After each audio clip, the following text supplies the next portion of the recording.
ევრაზიული კავშირის მომხრეებსა და მოწინააღმდეგეებს შორის სიტყვიერი და ფიზიკური დაპირისპირება მოხდა თბილისში კინოს სახლთან, სადაც ევრაზიის ინსტიტუტის ინიციატივით იუგოსლავიის დაბომბვის შესახებ ფილმის ჩვენება მიმდინარეობდა. ფილმის მიზანს ჩრდილოატლანტიკური ალიანსის მხრიდან არა მხოლოდ იუგოსლავიის, არამედ მართლმადიდებლური სამყაროს წინააღმდეგ მიმართული ქმედებების ჩვენება წარმოადგენდა. ილია ჭავჭავაძის საქართველოსთვის თქვენ ხართ სირცხვილი. ამ ლოზუნგებით მოიხსენიებდნენ ნატოს საწინააღმდეგო კამპანიაში ჩართულ პირებს მოქალაქეები. ილია ჭავჭავაძის ქვეყანაში შენ ხარ სირცხვილი.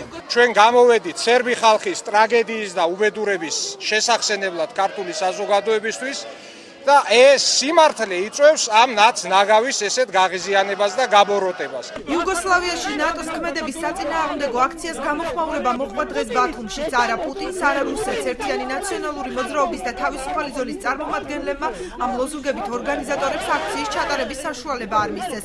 მათი თქმით, აქცია რუსეთის დაკვეთით იმართებოდა, რაც მათი აზრით ნატოში ჩვენი ქვეყნის სამომავლო ინტეგრაციაზე აისახება. ქართული ოცნების ახალგაზრდული გამოვიდეს სად არიან, რატო დამუნჯდე, რატო დამონებულები არიან. კაკო ძნელაძე სად არის? გამოვიდეს და ილაპარაკოს ახლა იმაზე, მაგრამ მოსული არიან იმისთვის, რომ ხელისუფლებაში მოიყვანონ პრორუსული ძალა. ხელკაცებად აქციეს ქვეყანა, პუტინის მონებად აქციეს ქვეყანა. ორგანიზატორმა ძალიან უშნოდ მოიხსენია ჯერ ყოფილი პრეზიდენტი, შემდეგ არო გადმოვიდა სიტყვიერ შეურაცხყოფას, რომელიც ესაც ჩვენთვის მიუღებელ. აქცია ბათუმში ყოფილი პოლიტპატიმრის მერაბ გორგაძის ორგანიზებით გაიმართა. აქციაზე შეკრებილმა მოქალაქეებმა ნატოს მიერ იუგოსლავიაში სამხედრო ოპერაციის ჩატარება დაგმეს. ისინი ამავდროულად მიიჩნევდნენ, რომ ნატოში საქართველოს აჩქარებული წესით ინტეგრაცია ქვეყანას სიკეთეს არ მოუტანს. ვაპროტესტებთ ნატოს მიერ იუგოსლავიის დაბომბვა, რომელიც განხორციელდა 1999 წლის 24 მარტს. ამას ვაპროტესტებთ ჩვენ.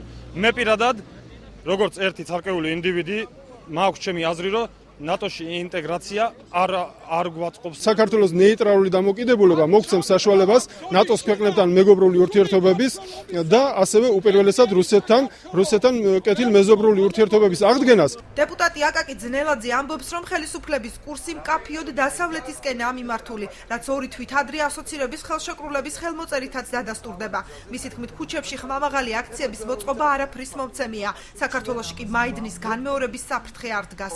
ჩვენ არავის დაკვეთას არ ვასრულებთ, ჩვენ ვასრულებთ მხოლოდ და მხოლოდ ჩვენი ამომრჩევლების, ქართველების, საქართველოს მოსახლეობის დაკვეთას. ჩვენი გზა არის გაკვალული. მთავარი არის ქართველებმა, საქართველოს სახელმწიფომ თავისი მენტალობით ამ გზაზე სწორად და გადმოხვევის გარეშე იაროს. თბილისში კინოს სახლთან მომხდარი დაპირისპირების შედეგად წვრილმანი ხულიგნობის ბრალდებით 3 პირი დააკავეს.